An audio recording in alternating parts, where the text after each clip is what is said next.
पिछली वीडियो में जैसा कि मैंने आपको बताया था कि राहु के रास्ते पे चलने वाले लोग आखिरकार किसी मुसीबत में पड़ जाते हैं, नुकसान उठाते हैं और उनका जो अंजामकार होता है वो इंतहाई ख़तरनाक हो जाता है। परेशानियों में बाकी की ज़िंदगी बसर होती है।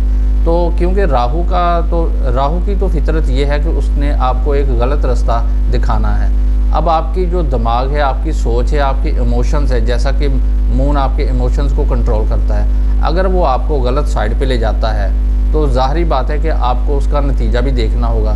नतीजा क्या होगा? वो तबाही की सूरत में होगा, पनिशमेंट की सूरत में होगा, आपके ज़वाल का सबब बनेगा, आपके कारोबारी लॉस की सूरत में हो सकता है, या आपकी इज़्ज़त शोहरत, आपकी साख मुतासर हो सकती है। तो ये पनिशमेंट कौन देता है? इसके पीछे सैटर्न होता है। सैटर्न की एनर्जी जो है वो आपको पनिशमेंट करती है, आपको उस रास्ते पे लाना चाहती है जो आपके लिए फ़ायदेमंद हो, यानी आपको नुकसानात से बचाना चाहती है। जैसे एक ट्रैफिक का कांस्टेबल आपको आपकी गलत हरकत की वजह से या आपकी गलत ड्राइविंग की वजह से आपको पनिशमेंट देने के लिए चलान करता है, तो ऐसे ही सैटर्न निज़ाम शमसी में वो प्लैनेट है जो आपको आपकी गलतियों की सज़ा देता है, आपको सॉलिड बनाना चाहता है।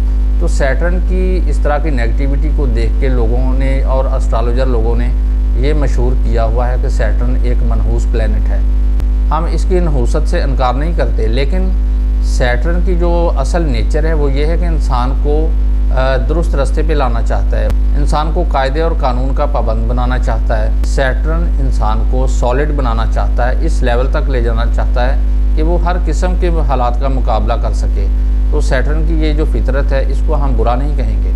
तो ये आपको नज़्म व ज़ब्त की तरफ लेके जाना चाहता है, आपको सच्चाई की तरफ लेके जाना चाहता है। इसका यही पैगाम होता है कि आप डिसिप्लिन पे कायम रहें, वक्त की पाबंदी करें, टाइम की कीमत को समझें और किसी भी वक्त को आप ज़ाया ना करें। अपने असूलों पर कायम रहें, बुराई से बचें, अदल व इंसाफ कायम करें, किसी का हक ना मारें।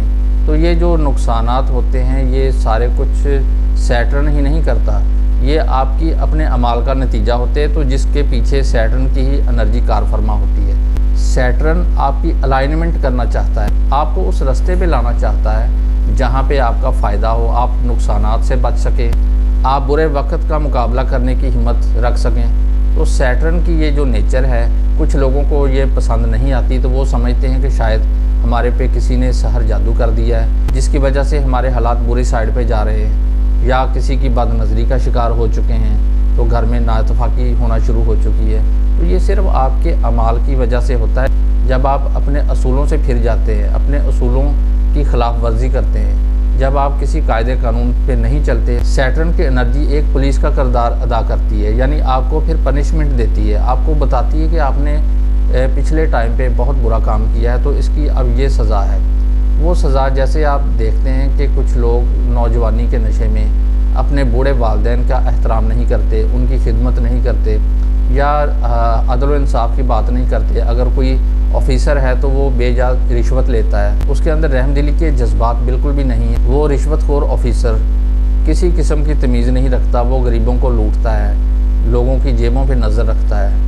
तो नतीजतन उसको सज़ा मिलती है सैटर्न की सूरत में। एक मखसूस टाइम आता है जब सैटर्न उसको पनिशमेंट करता है, उसकी औलाद की शक्ल में, उसके कारोबार की सूरत में, उसके रिश्तों की सूरत में। फिर वो दिल शिकनी जैसे वाक़यात पैदा होते हैं, लड़ाइयाँ झगड़े पैदा होते हैं। तो बहुत किस्म की सज़ाएँ इंसान को मिलती हैं जिसको हम एक छोटी सी वीडियो में नहीं ला सकते। ये आप लोगों का मुशाहदा भी होगा कि ऐसे लोग जो मुसीबत का शिकार हैं, कोई अपनी बीमारियों को लेके रोता पीटता आपको नज़र आ रहा है कि उस पर कोई दवाई असर नहीं करती। कुछ लोग ऐसे भी आपने देखे होंगे जो अपने रिश्तों को लेके बहुत ज़्यादा परेशान हैं कि वो गिला करते हैं हमें हमारे बच्चे इग्नोर करते आ रहे हैं, हमारे कोई इलाज मुआवजे का किसी को ख्याल नहीं है, घर में किसी कोई ख़र्चा नहीं देता, घर में लड़ाई झगड़े ख़त्म नहीं होते, या सास और बहू की लड़ाई ख़त्म नहीं हो रही। तो इस तरह के जो मसाइल है, हर बंदा किसी न किसी दुख और परेशानी में मुब्तला है, तो वो किसी न किसी बेअसूली की वजह ही होती है। जो आपका कर्मा बनता है वो आप पूरा तरीके से नहीं अदा करते। यानी अगर हम ये कहें कि सैटर्न जो है एक टाइम पे दो काम करता है, एक तो ये आपका प्रोफेशन है और दूसरा ये आपको असूल पे चलाना चाहता है कि ज़िंदगी के हर मैदान में आपको एक वक्त की पाबंदी और एक इंसाफ पसंद इंसान की शख्सियत में वो देखना चाहता है। अगर देखा जाए तो दुनिया के हर मज़हब में यही चीज़ देखी जाती है कि अदल व इंसाफ से रहो, एक दूसरे का एहतराम करो, एक दूसरे के साथ इंसाफ के साथ चलो। तो ये सारी चीज़ें जो हैं इसके पीछे सैटर्न की ही एनर्जी होती है। तो सैटर्न की अगर एनर्जी ना हो तो दुनिया एक जंगल बन जाए, यहाँ पे हर इंसान एक दूसरे को जानवरों की तरह शिकार करे। तो वैसे तो अगर देखा जाए तो शिकार इंसान कर भी रहा है, हम शिकार हो भी रहे हैं, हम शिकार कर भी रहे हैं। तो इसके पीछे हमारी जो हैवानियत है, हमारी हैवानी जिबल्लत जो है, ये हमें मजबूर करती है कि अपने से कमज़ोर लोगों का हक मारो और ताकतवर लोगों से डर के बैठ जाओ। तो ये सैटर्न जो है ऐसा होने नहीं देता। सैटर्न का अगर ये बैलेंस ना हो तो हमारी ज़िंदगी में जानवरों और इंसानों का फ़र्क बिल्कुल ख़त्म हो जाए। तो ये चीज़ जो है सिर्फ एक सैटर्न की एनर्जी ही हमें इस लेवल तक लेके जाती है। आपने देखा होगा कि लोग अपने प्रोफेशन को लेके बहुत ज़्यादा नाजायज़ इस्तेमाल करते हैं। जो लोग मतलब कि एक कारोबारी शख्स है या एक जॉब पेशा शख्स है, तो वो अपनी ड्यूटी से एक्स्ट्रा जो लोगों को तंग करके पैसे कमाता है या अपनी प्रोडक्ट को सेल करते वक्त उसकी जो जितनी जायज़ इनकम बनती है उससे भी एक्स्ट्रा वो वसूल करता है, एक चोर बाजारी का माहौल पैदा कर देता है। इसके पीछे राहु की नेगेटिविटी काम कर रही होती है और उसको सज़ा देने के लिए एक वक्त मुकर्रर होता है। वो टाइम जब आता है सैटर्न की पनिशमेंट देने का, तब उस इंसान की चीखें निकल जाती हैं। यानी उसको कुछ रिश्ते तकलीफ़ देते हैं, फिर उसको उसके जो जानने वाले इग्नोर करते हैं, फिर उसकी जिस्म की बीमारियां इतनी बढ़ जाती हैं कि उस पर दवाई का असर भी नहीं होता। वो फिर अल्लाह ताला से गिड़गिड़ा के दुआएं मांगता है कि या अल्लाह मुझे मौत आ जाए या मेरी ज़िंदगी में सुकून आ जाए। इस तरह की जो फिर वो गिड़गिड़ाना जो है किसी काम का नहीं होता, क्योंकि ये सज़ा का टाइम शुरू हो चुका होता है। और ये आप जहन में रखें कि हर इंसान को इसकी सज़ा मिलती है जो भी दुनिया में इस तरह के गलत काम करता है। तो हिंदू धर्म में एक अकीदा है कि पुनर्जन्म का, कि उनमें ये देखा जाता है कि जो इंसान ने पिछली लाइफ में यानी पास्ट लाइफ कर्मा जो किए होते हैं उसका रिज़ल्ट जो सैटर्न हमें देता है। तो उनके धर्म के मुताबिक सैटर्न जो है पुनर्जन्म के जो पिछले कर्मा किए होते हैं उनका फल देने के लिए हमें इस ज़िंदगी में नुकसान देता है, तकलीफ़ देता है, हमें वो अधूरे काम करवाता है जो हम पिछली ज़िंदगी में छोड़ के आ चुके हैं। तो अगर देखा जाए तो उस ज़िंदगी का और इस ज़िंदगी में फ़र्क कोई नहीं है। यहाँ पे भी हम वही बेअसूलियाँ करते हैं, यहाँ पे भी गुनाह होते हैं हमसे, हम लोगों का हक मारते हैं, लोगों को तकलीफ़ दे के सुकून महसूस करते हैं और अपना पेट भरने के लिए दूसरे का पेट काटते हैं। तो इस हैवानी जिबिल्लत के पीछे कुछ प्लैनेट की नेगेटिविटी छुपी होती है जो हमें मजबूर करती है कि इस तरह के जराइम की तरफ ले जाने के लिए। इस जहन में रखें कि सैटर्न का जो डंडा होता है वो इंतज़ार में होता है कि जब वो वक्त उसका शुरू हो जाता है तो फिर वो इग्नोर नहीं करता, वो पिछले सारे हिसाब किताब पूरे कर देता है। उसको उस इंसान को बंदे का पुत्र बनाने के लिए बहुत डंडे मारता है, बहुत तकलीफ़ देता है, बहुत पेन करवाता है, फिर इंसान की चीखें सुनने वाली होती हैं। तो अल्लाह ताला सबको इस तरह की तकलीफ़ से बचाए। ये चीज़ें जो हैं हम अपनी कुंडली में भी देख सकते हैं कि जो जो प्लैनेट सैटर्न के साथ कनेक्ट हैं वो प्लैनेट जो हैं वो समझ लें कि उनमें आपको इंतज़ार करना पड़ सकता है, सब्र करना पड़ सकता है। तो कुछ लोग कहते हैं ना कि सारी ज़िंदगी हम मेहनत करते रहे, स्ट्रगल करते रहे, लेकिन हमें किसी चीज़ का फल नहीं मिला। तो क्या चीज़ है कि अगर तो आपने सही बाअसूल तरीके से सब्र भी किया है, मेहनत भी की है, आपने चीखें नहीं मारी, छत पे जाके शोर नहीं डाला कि मैं मुसीबत में हूँ, लोगों को ये नहीं आसान जतलाया कि मैं मुसीबत मारा हूँ, आपने सब्र और सुकून के साथ उस वक्त को अगर बर्दाश्त कर लिया तो समझ लें कि सैटर्न का एक इनाम आपका इंतज़ार कर रहा है। तो कुछ दोस्त ये कहते हैं कि सैटर्न का इनाम हमें तो कभी मिला नहीं। तो दोस्तों मैं आपको ये बताना चाहता हूँ कि सैटर्न का इनाम कोई फिज़िकली तौर पे ऐसा नहीं होता कि जो हमारे हाथ में आए। सैटर्न का इनाम रिश्तों की सूरत में होता है। हमें कोई अच्छा रिश्ता, अच्छा दोस्त, अच्छा मसीहा मिल जाता है, या हमारी किस्मत में कोई प्रॉपर्टी मिल जाती है, या हमारे पास कोई गाड़ी आ जाती है, या बहुत बड़ा बैंक बैलेंस मिल जाता है, या कोई इनाम की सूरत में कोई चीज़ मिल जाती है, बाज़-औक़ात हमें वरासती प्रॉपर्टी मिल जाती है। तो इस तरह की जो बहुत सी चीज़ें जो है ना वो चांस होता है कि हमें एक इनाम की सूरत में मिल जाए। तो लेकिन ये जो इनाम की ख्वाहिश हर इंसान रखता है, उस तक पहुंचने के लिए वो तगोदो या मेहनत नहीं करना चाहता।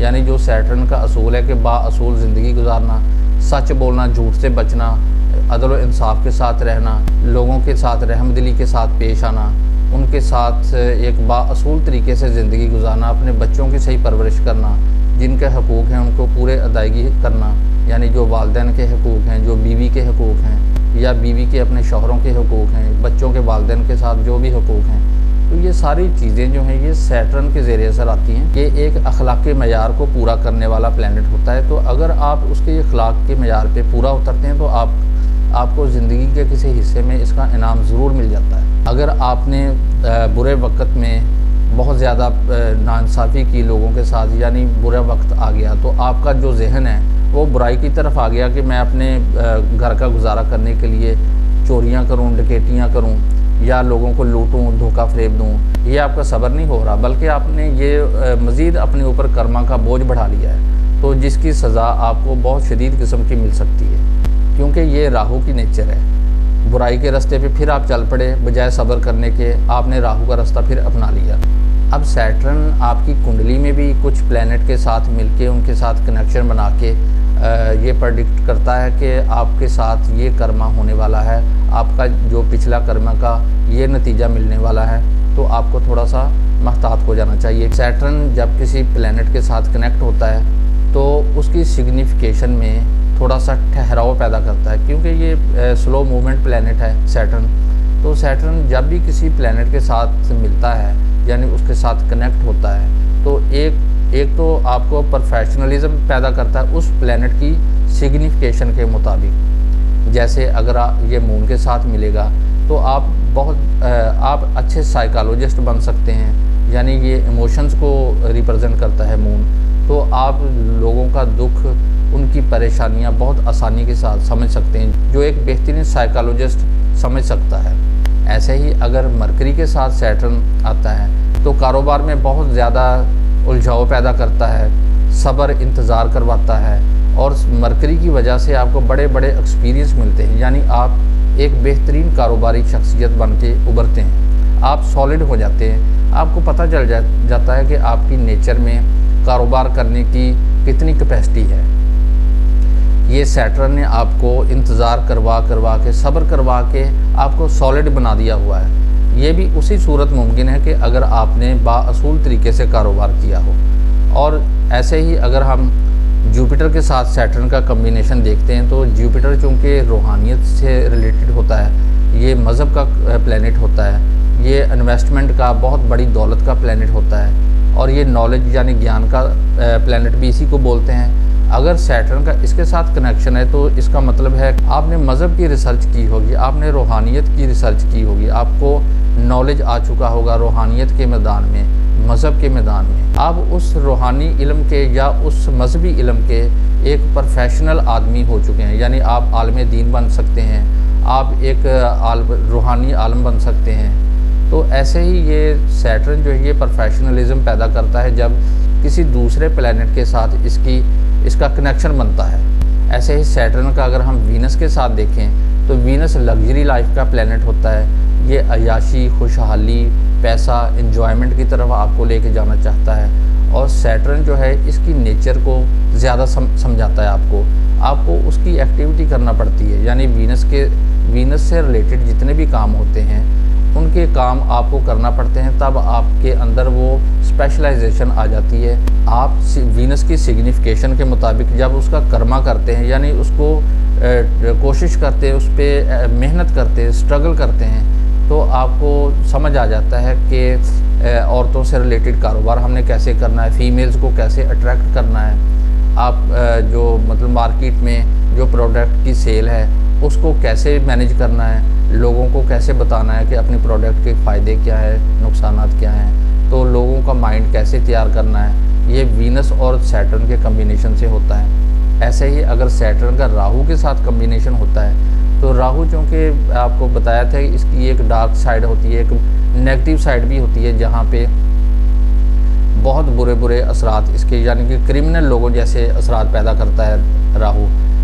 ऐसे ही अगर राहु का अगर पॉजिटिव साइड लें तो ये बैरूनी मुल्क से रिलेटेड इसका कर्मा होता है, यानी आप फॉरेन करेंसी का कारोबार बेहतरीन तरीके से कर सकते हैं। और इसके अलावा जो इंटरनेट से इनकम होती है, यानी आप अपनी प्रोडक्ट को सेल करके ऑनलाइन तरीके से सेल करके पैसा कमाते हैं, सैटर्न उसमें आपको स्पेशलाइजेशन देता है। ऐसे ही आप राहु से रिलेटेड यानी फ़ास्ट फूड का कारोबार करते हैं तो जो बैरून मुल्क से ताल्लुक़ रखता है तो उसमें आपको फ़ायदा हो जाता है, क्योंकि सैटर्न ने आपको उस चीज़ का एक्सपर्ट बना दिया हुआ है। इसी तरीके से राहु जो है ये क्योंकि सोचने का प्लैनेट होता है, ये हमारे दिमाग को कंट्रोल करता है। जैसा कि पिछली वीडियो में मैंने राहु के बारे में बताया था कि ये अगर इसकी नेगेटिव साइड को देखें तो ये ओवर थिंकिंग करवाता है, बहुत ज़्यादा इंसान सोचता है, हत्ता कि डिप्रेशन तक चला जाता है। अगर इसकी पॉजिटिव साइड लें तो ये साइंटिस्ट से मंसूब होता है, यानी जितने भी साइंटिस्ट होते हैं उनकी कुंडली में राहु बड़ा स्ट्रॉन्ग होता है। तो राहु और सैटर्न जब मिल जाते हैं तो ये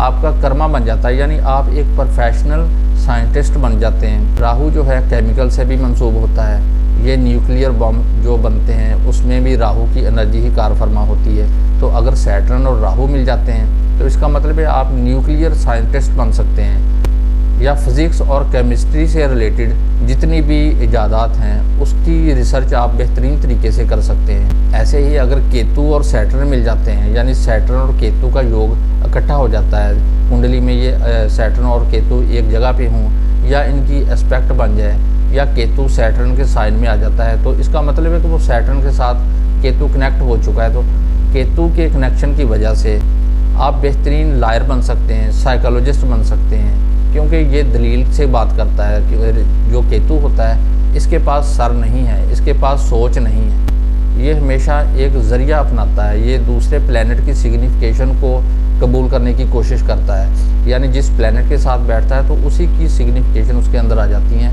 ये उसी का रूप धार लेता है, क्योंकि उसके अंदर अपनी सोच नहीं है। तो ये दलाइल से बात करने का आदी है। तो जो आप बेहतरीन वकील बन सकते हैं, आप अच्छे साइकोलॉजिस्ट बन सकते हैं, आप दूसरों के इमोशंस को देख सकते हैं, महसूस कर सकते हैं, क्योंकि इसकी आंखें नहीं हैं, इसके हिस्से हैं, एहसास है, ये महसूस करने की ताकत रखता है। तो इसके अलावा केतु से रिलेटेड जो कर्मा होते हैं वो आप कर सकते हैं। ऑकल्ट उलूम जितने भी हैं, यानी हिप्नोटिज्म, टेलीपैथी, योगा, इसके अलावा जो नंबरोलॉजी, एस्ट्रोलॉजी, पामिस्ट्री, जफर, इल्म रमल, इस तरह के जितने भी ऑकल्ट उलूम हैं, जादूगरी तक के, रूहानियत वगैरह सब कुछ इसी में आ जाते हैं। जो केतु की नेचर के लोग हैं वो रूहानियत की तरफ बहुत ज़्यादा माइल हो जाते हैं।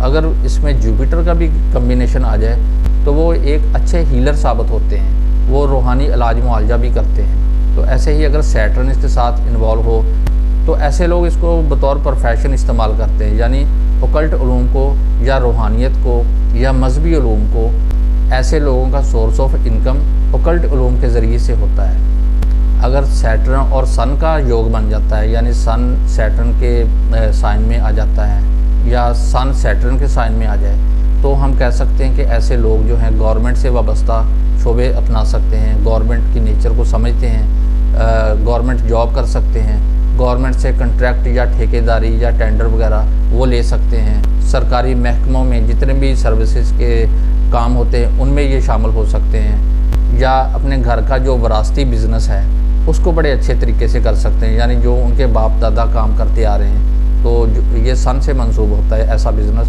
उसमें वो एक्सपर्ट हो जाते हैं। अगर सैटर्न और मार्स का कनेक्शन बन जाता है तो आप फिज़िकली तौर पे इंसानों की जिस्मानी कैफियत को अच्छे तरीके से समझ सकते हैं। आप एक अच्छे सर्जन बन सकते हैं, डॉक्टर बन सकते हैं, मेडिकल के शोबे में कामयाब हो सकते हैं। एनर्जी पे रिसर्च आपकी बहुत अच्छी हो सकती है, क्योंकि मार्स का ताल्लुक एनर्जी के साथ होता है, तो एनर्जी पे आप स्पेशलाइजेशन कर सकते हैं। मार्स का ताल्लुक रेड कलर की चीज़ों के साथ है, आप बुचर शॉप बना सकते हैं, गोश्त का कारोबार कर सकते हैं, रेड चीज़ों का कारोबार यानी मिर्च मसाले, इनका कारोबार भी आप कर सकते हैं। ऐसे ही मार्स का ताल्लुक हैवी गाड़ियों के साथ है, जो हैवी मशीनरी के साथ है, उसको जो है सैटर्न और मार्स का अगर कनेक्शन हो तो आप बहुत बड़ी हैवी मशीनरी का इस्तेमाल बहुत अच्छे तरीके से कर सकते हैं, बड़ी बड़ी गाड़ियाँ रख सकते हैं, जैसे ट्रक, बस वगैरह का कारोबार करना, ये आपको बड़ा फ़ायदा दे सकता है। इसके अलावा मार्स जो होता है ये ज़मीन से मंसूब होता है, आप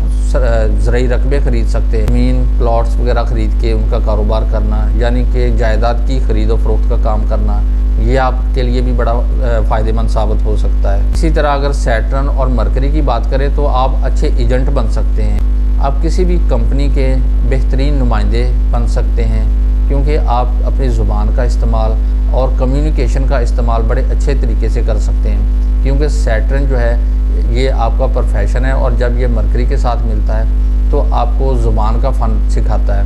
आपको बोलने का तरीका सिखाता है और आपके हाथों का इस्तेमाल बहुत अच्छे तरीके से करवाता है। सैटर्न की अपनी नेचर को देखें तो ये एक फ़र्ज़ शनास ऑफिसर की तरह होता है, जो एक ज़िम्मेदार होता है, ड्यूटी का पाबंद होता है, जो असूलों की पाबंदी करता है, जो लोगों को भी बाअसूल बनाना चाहता है। और ये एक मज़दूर का रूप भी होता है, यानी जितने भी मज़दूर होते हैं ये मेहनत का काम करते हैं, जो स्ट्रगल करते हैं, सख्त काम करने वाले जो लोग होते हैं, जिनके अंदर बड़ा स्टेमिना होता है, ये सैटर्न की नेचर के लोग होते हैं। अगर ये अपनी मेहनत पे तवज्जो दें, ईमानदारी के साथ चलते रहें, तो इनकी ज़िंदगी में आखिर में बहुत ज़्यादा सुकून मिलता है। और इनको सैटर्न जो है वो ज़रूर एक इनाम दे के जाता है, चाहे वो औलाद की सूरत में हो या प्रॉपर्टी की सूरत में हो, किसी भी शक्ल में ऐसे लोगों को इनाम ज़रूर मिलता है। तो दोस्तों, उम्मीद है कि आपको ये बात अब समझ आ चुकी होगी कि सैटर्न मनहूस प्लैनेट नहीं है, बल्कि ये आपको बेअसूली पे सज़ा देता है। ये आपको आपकी गलतियों की सज़ा देने के लिए अल्लाह ताला ने इसको बनाया है। आपके ऊपर इसके जो असरात पड़ते हैं ये सिर्फ बेअसूल लोगों को नुकसान देने के लिए ही होते हैं। तो अगर आपने ज़िंदगी में अपने फ़राइज़ नहीं अदा किए तो आपको महतात रहना चाहिए, क्योंकि सैटर्न की ताकत जो है ये इतनी हैवी होती है कि ये किसी को माफ़ नहीं करती। हत्ता कि इसके बारे में ये मशहूर है कि सैटर्न अपने आप को भी माफ़ नहीं करता। ये अपने आप को भी चुटकी काट के देखता है कि मैं सॉलिड बन गया हूँ, मैंने अपनी ज़िंदगी में जो मेहनत की है, क्या मैं उस लायक हो गया हूँ कि दुनिया में मैं जी सकूँगा। तो सैटर्न अपने आप को भी माफ़ नहीं करता, तो आप लोगों को क्यों माफ़ करेगा। आपकी कुंडली में जिस प्लैनेट के साथ भी इसका कनेक्शन बनता है तो आपको महतात हो जाना चाहिए कि उस प्लैनेट की वजह से आपको बड़ा सब्र इंतज़ार करना पड़ सकता है और उसका कर्मा आपको हर सूरत अदा करना ही होगा। तो उम्मीद है कि आपको आज की वीडियो पसंद आई होगी। तो नेक्स्ट इंशाल्लाह किसी अच्छे से टॉपिक पे एक नई वीडियो के साथ फिर हाज़िर होऊंगा। तब तक के लिए इजाज़त दीजिए। अल्लाह हाफ़िज़।